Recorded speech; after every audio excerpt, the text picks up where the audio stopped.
Tuloy na po muna natin yung slotted mga bossing.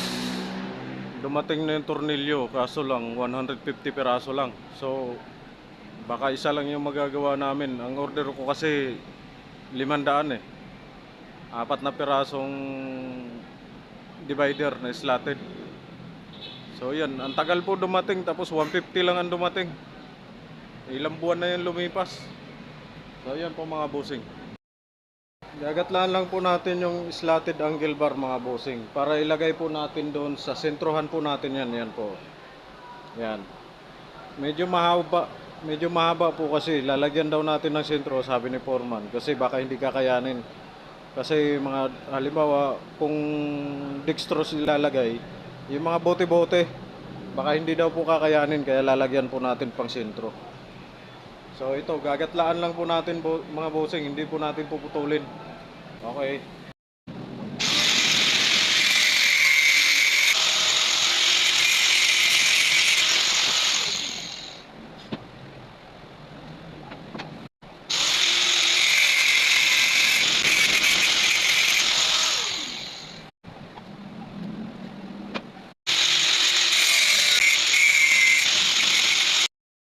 Ito po kasi lalagay natin mga bossing, para doon. Ilulusot po kasi natin siya dito. Ito sample lang po to. Nakaganyan. Ito po tayo gumamit ng grinder mga bossing sa bakal. Kapag sa tiles naman, iba naman, pabaliktad naman pag ganyan. Okay.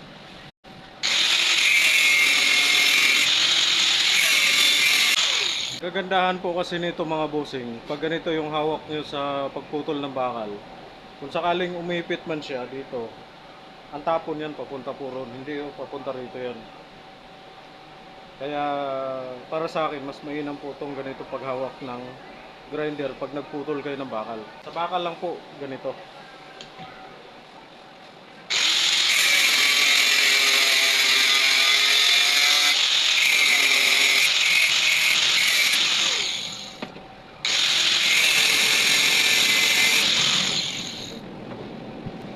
Nakakatakot lang po kasi sa kanya mga boss, kapag umipit siya. Siyempre, baka mamaya mabitawan eh. Mas mainam na yung ganun, papunta doon yung tapon niya. Okay na po yung dalawa mga bossing, na tapyasan ko na. Kakabit na po natin doon.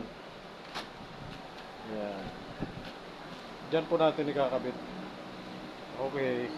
Punta na po tayo doon mga boss.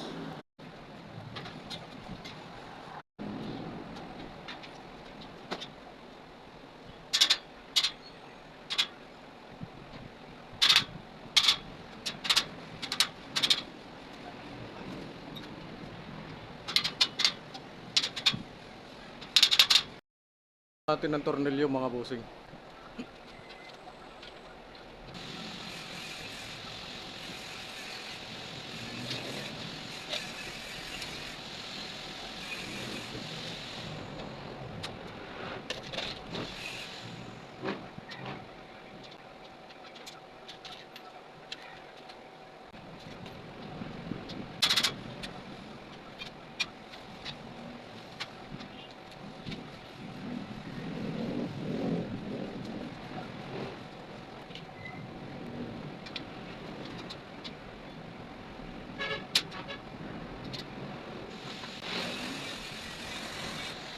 Yan na lang po muna mga bossing.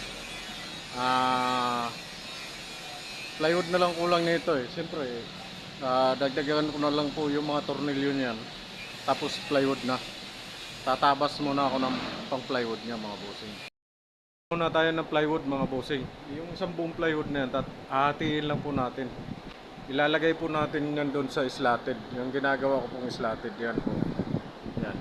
Yan. Isasahig po natin yan dyan. So ang sahig po niyan, kalahating plywood po. Tabasin po natin 2 plywood.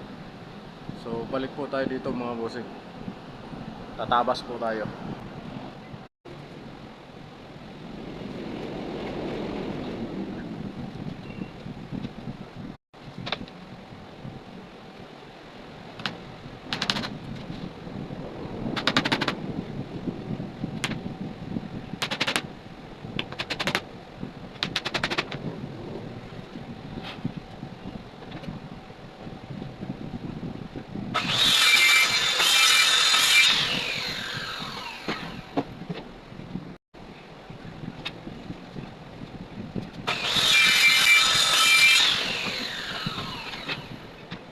Gagatlaan lang po natin yung gitna mga bossing para makapasok doon sa loob ng slatted.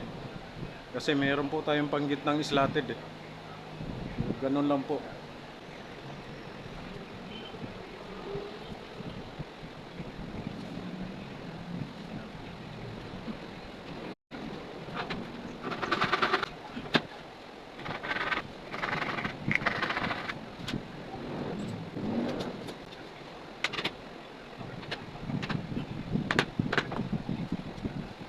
Kakabit po natin, ikakabit ko po doon mga boss.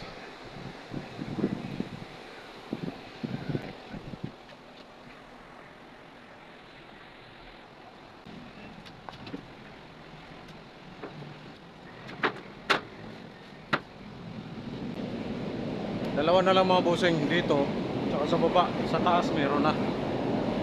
Ayan o, yan sa taas. Yung kakulangan na dalawa mga boss.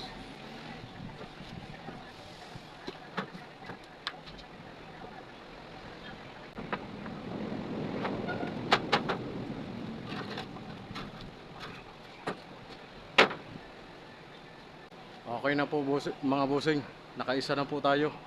Ang kailangan pong gagawin ko niyan, 4 na piraso. Pero magkaiba po yung sukat. Yun lang po muna mga boss. Thank you po. Like and share na lang po mga bossing.